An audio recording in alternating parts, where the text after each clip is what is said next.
caloric intake of a Frikandel in the Dutch snack bar is outrageous. It's about 10 centimeters long. Per centimeter, that would be about 300 calories. There is no protein, no goodness whatsoever. And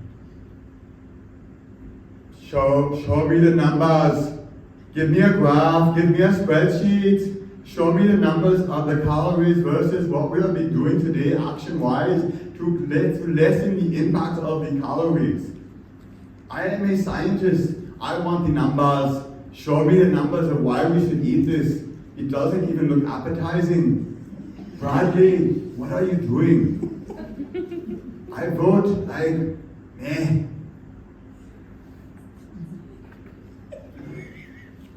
That's my time.